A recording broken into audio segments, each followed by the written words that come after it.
hosted by the Yavapai Master Gardeners Association. We are part of the University of Arizona Cooperative Extension. Every county in Arizona has a co-op extension, and you may be familiar with some of our other programs such as 4-H, food safety, nutrition education, STEM and commercial horticulture, and small acreage support. Master Gardeners provide science-based horticultural information. Tonight's presentation is, as you can see, on seed saving. Unfortunately, our presenter, Tricia Michelson, is unable to present, so I will be taking over for her this evening. I have been a Master Gardener in Yavapai County since 2018 and have served on the Speakers Bureau for over 2 years. I'm an avid backyard gardener, and I like to apply everything I learn in the course of teaching in the aspects of caring for my yard. And I hope you enjoy this presentation tonight. And at the end of this presentation, we will have somebody ask the questions, and hopefully we can give you answers to everything you'd like to know. As a disclaimer, this presentation is focused exclusively for the at-home gardener who wishes to save non-patented seeds for their own use. You can find a lot of information on seed saving that is specific for a farmer who is trying to be specific to the species and generics of what he's planting. So we're being a little bit more informal as far as this presentation. So there are 4 basic steps in seed saving. Pretty easy. You need to identify the seeds you want to save. You need to collect them. We're going to clean them, and then you need to know how to store them.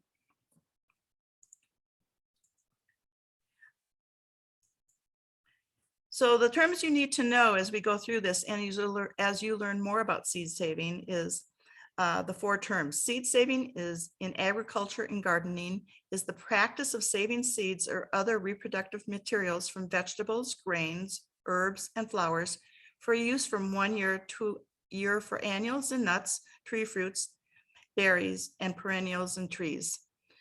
Seed sovereignty can be defined as the right to breed and exchange diverse open source seeds.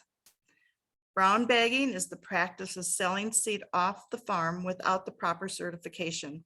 This is a term often used by Monsanto.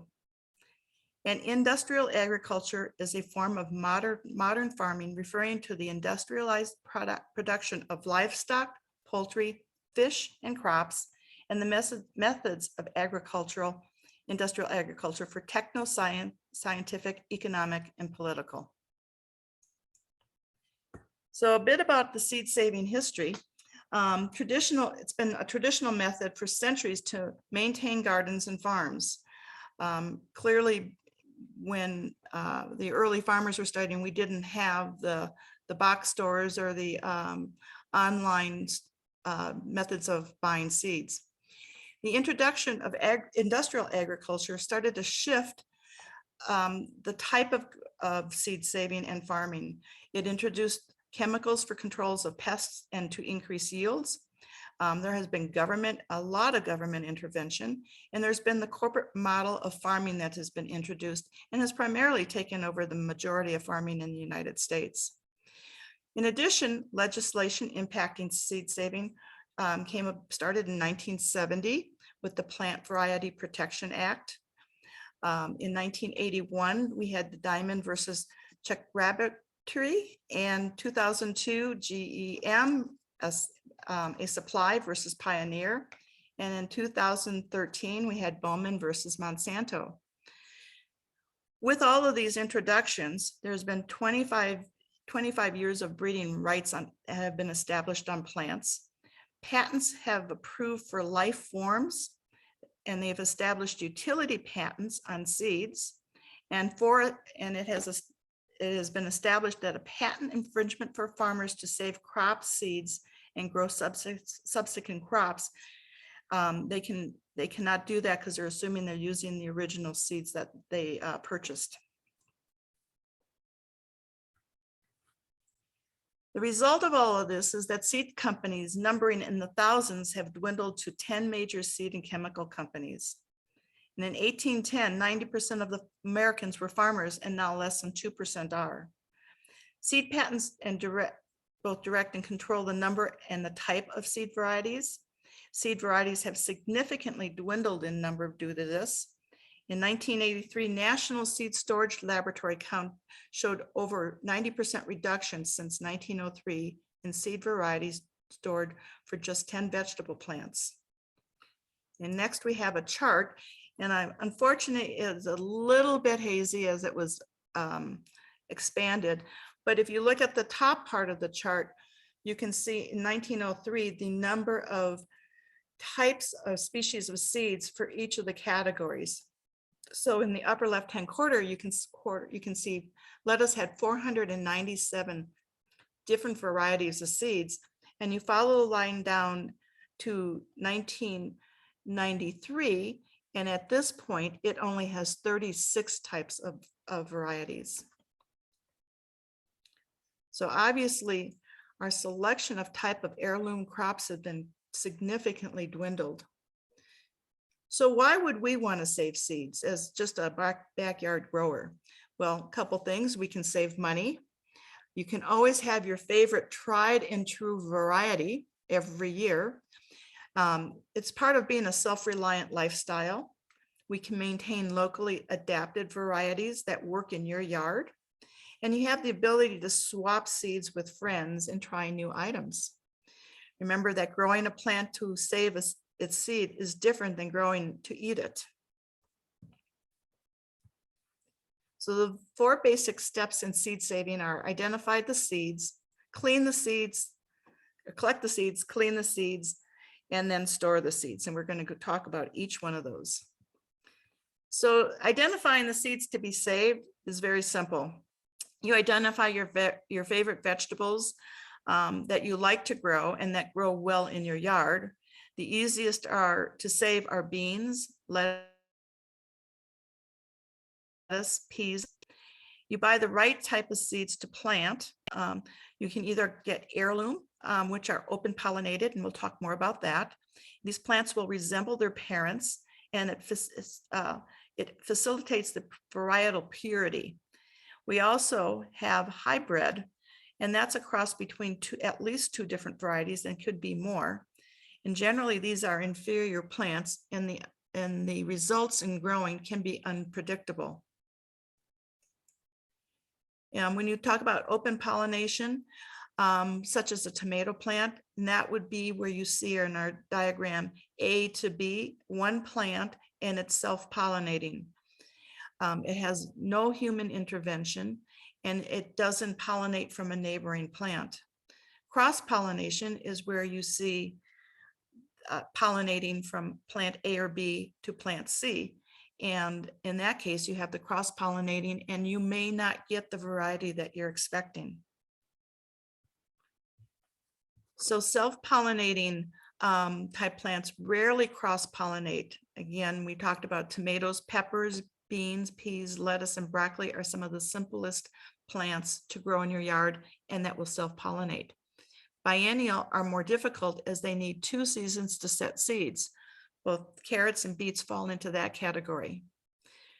Wind or insect pollinated readily cross-pollinate, and plants that could be impacted by this are cucumbers, melons, corns, definitely corn, because that is something that's definitely pollinated with the wind, pumpkins, gourds, spinach, and squash.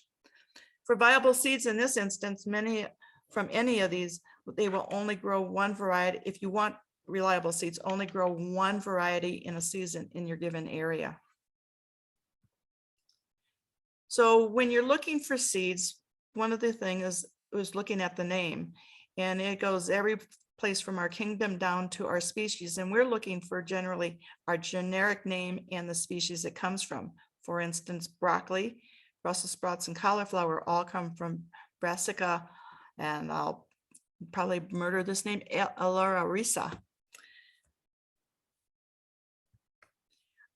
The Seed Savers Exchange, and this is just a clipping of probably 15 pages of a seed saving guide. You can find this online. I have the reference in the back at the end of this presentation, but it'll give you an entire guide to each type of seed, from the crop, the species, what family, its life cycle,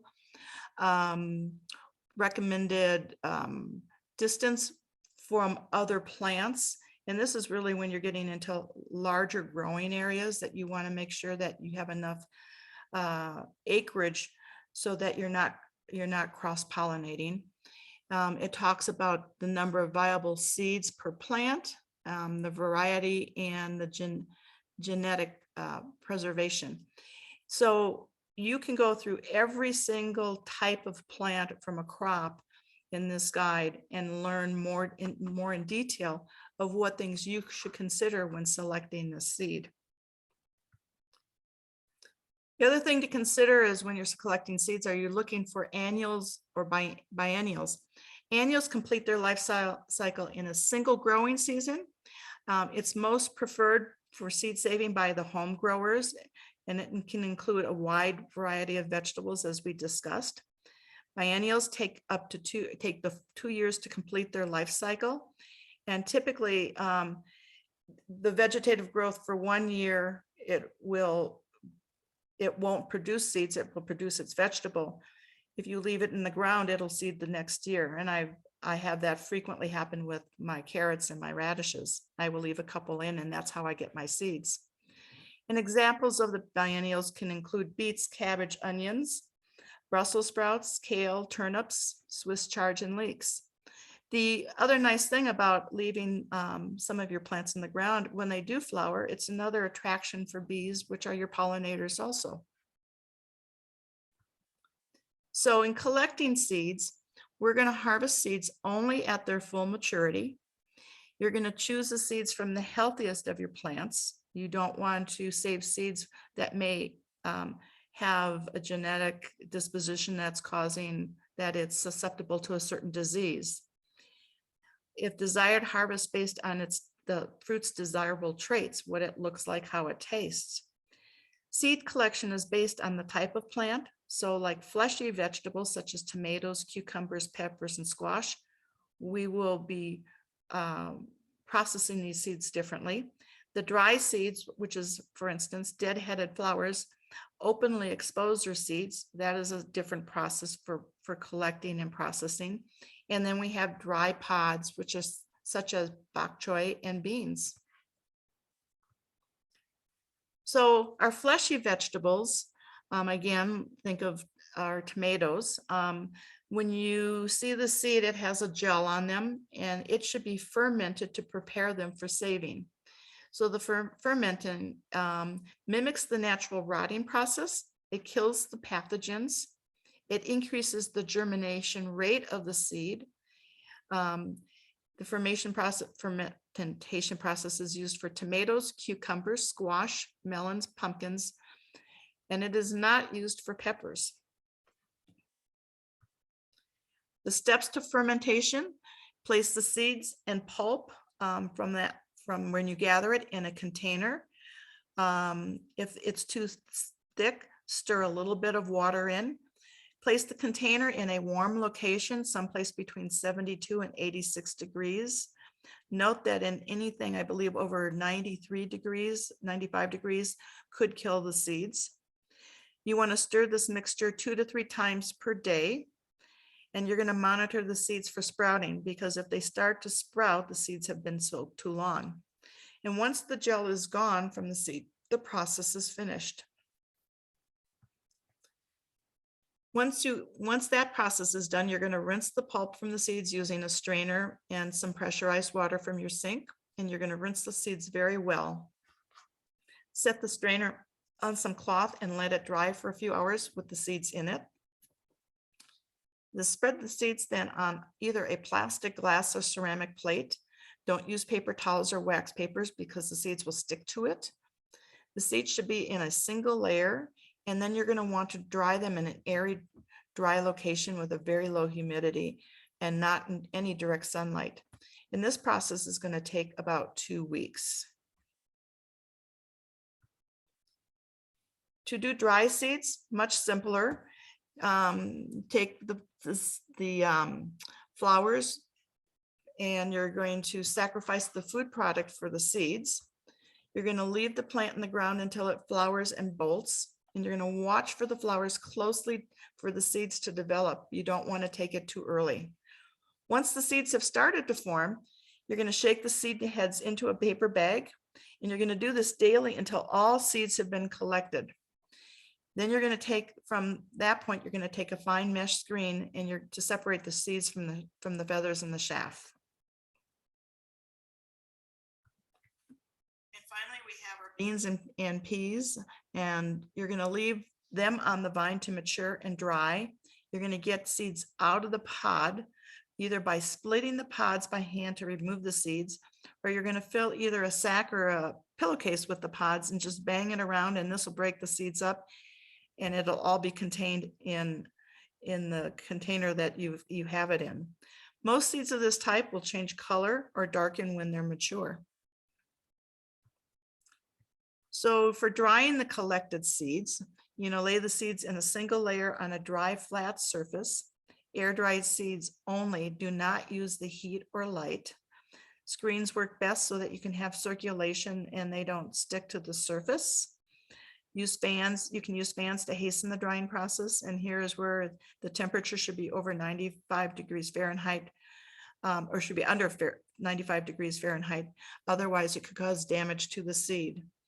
And if drying more than one type, make sure you keep them totally separate. Otherwise, you could start having hybrid plants.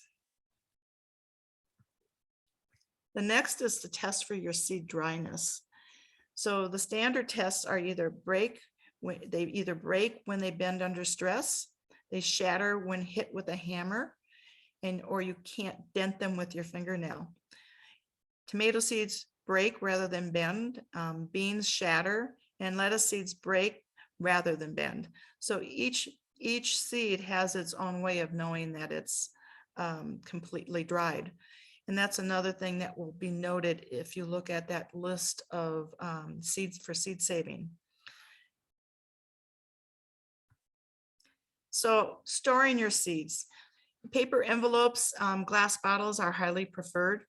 The plastic and the bags can be used as well. However, that could let more moisture in. So be careful with what kind of packaging you use. You're going to put the packaged seeds in a location that is dry, dark, and cool. Refrigerators and freezers are not recommended as they can actually introduce too much moisture and the seeds can mold. Be sure to mark the containers with the species, the variety, the date of collection, and a brief description. It's also helpful to include some information on paper inside the container, just in case it falls off, so you don't have a container with nothing to describe what you have put in it. Proper seed storage ensures the higher percentage of germination. So saving flower seeds is the same method as we just talked about, but generally flower seeds is the dry seed method, as we discussed. Flowers that you might try saving seeds include calendula, columbine, foxglove, globe amaranth, marigolds, morning glory, nasturtiums, nigella, zinnias, and sunflowers. And if anybody needs zinnia seeds, I have bags full of them. And that's basically it. It is a short presentation for tonight. The references from this presentation came from Oregon State, Penn State, University of Georgia, University of Maine, and of course our own Yavapai County Extension offices. The Seed Savers Exchange, which is online, is www.seedsavers.org. That will give you all the list of information on seeds that you were interested in. And the other reference was pulled from the Seed to Seed by Susan Ashworth. And with that, does anybody have any questions? There aren't any questions in chat, so we'll just open it up.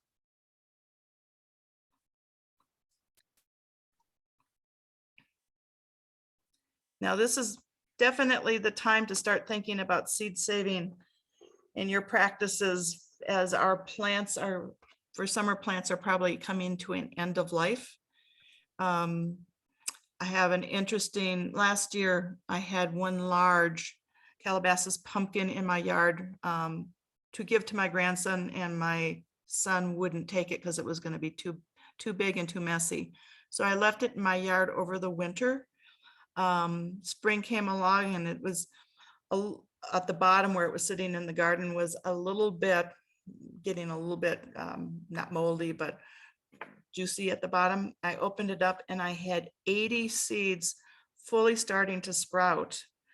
And since I teach, I planted each one of them and handed them out as gifts for all my students at the libraries. And so it was an interesting way of seeing how a plant itself just sort of self-propagated when left alone. So we do have some questions or comments. So Corey is asking about a product that she uses. So Corey, do you want to open your mic and share that? Excellent. Okay, so I did share in the chat a product that I found. I'm not recommending this specific one or this website, but it's a mesh herb drying. It looks like it's like a big dryer you hang up, and I put it in my garage and I lay out even greens and things to dry, and it really helps me dry up seeds so that I can store them. So I put it in the chat because it's been really cool. Could So you use Corey, it for herb drying also? Herbs, or like I have so much chard that I can't even eat it fast enough. So I dry it and then grind it up, or so it's a really neat drying rack that you can hang up. It's so dry in our town that things just dry instantly in it. So hopefully it's useful to someone. so Corey, it looks like you send it to me. So do you want to now go ahead and send it to everyone? Yeah, I just posted it in the chat. Thanks. Okay. And so Lenore has a question. Should pole beans be left on the vine for seed gathering? They look so big. You know, I'm not an expert in seed saving, but you don't really want to pick your beans or any pods until you know they're dried off. So if they are green, I would leave them on just based on the information that I've gathered out of this presentation. Yeah, another thing to note in the method with the gel and putting them in some water, as you see some seeds rise to the top, those are seeds that are not going to germinate well, and you do want to dispose of them. You don't want to keep seeds that are floating in the early stages. Okay, and Margaret has a statement. She says, for beets and carrots, they let them grow over the winter and the next year they'll flower, versus fruit was a question mark. And is that where they get the seeds? Yes, and the onions the same way. I always leave, I do a lot of carrots and onions, and I will always leave one or two in my garden over the winter. And in the spring, I have wonderful flowers coming up, and it's one of my first attractors for pollinators to come in. So when you also talk about planting your garden to accommodate the different seasons that it'll flower, that's a good start to your garden at that point. But if you leave, you know, just one or two spare carrots in, I've not had success with leaving lettuce over the season. My plants just die. I think it just gets too hot for them. And Mark, after 3 days of soaking tomato seeds, the pulp is still there. On the seed? It says still have pulp on tomatoes after 3 days soaking. It may need a little bit more water added to it. If it's too thick, it may just be that it has nowhere to separate to. So you might want to try adding a little bit more water to the solution. And make sure you're stirring it. And Linda's comment is, many of my perennial flowers for local pollinators are hybrid, purchased in local nurseries. Will the seeds I collect not be true to plant I take from? That is correct. Because if they're already hybrid, you don't know, you can't be sure how they've been pollinated in the beginning and what varieties. Each seed might even have a different genetic makeup to it. So you're really not sure if they're not pure heirloom. All right, and Corey could basically just explain what happened with her pumpkin and gourd patch, or pumpkin patch, or gourd patch. It was Corey. Yeah, I have a volunteer through Corbett patch that things started coming up from my compost, and it turned out that I grew cantaloupe, pumpkins, and spaghetti squash. But in the end, I had several spaghetti squash shaped vegetables that were colored and textured like pumpkins. So I'm curious to see, once you break into them, if they've got spaghetti squash flesh or more pumpkin-y flesh, but they're clearly a cross between pumpkins and spaghetti squash. And then Corey had another question in here about a resource or location or event that folks can share and receive seeds, because she has a lot of chard, onions, flowers, and other seeds. And there is a seed bank at the Prescott Library. Also at the Prescott Valley now also. Okay, and at the Cottonwood Library, I believe there's a seed bank. And I know that the Farmers Market in Prescott has had a seed exchange. So other people may know of other seed exchange places as well. So the Prescott Library, I asked, and they said that the seeds have to go through somebody else first before they can be shared to verify them. So at least locally, I'd love to share. If anybody's interested, I can put my contact info. Corey, I know that the Prescott Valley Library will take any seeds you give them. Woohoo, thanks. They're still in very early stages, and they just need to know how to label them. And they'll even sort through them for you and package them. Yeah, and I'm not seeing any more questions. Linda Guy, I'll send you a separate email message.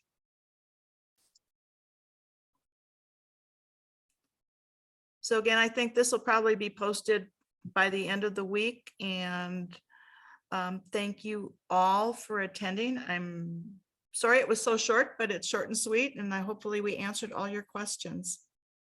If not, please send them to the Speakers Bureau email address, and anything that's really specific, I can have Tricia respond through the email.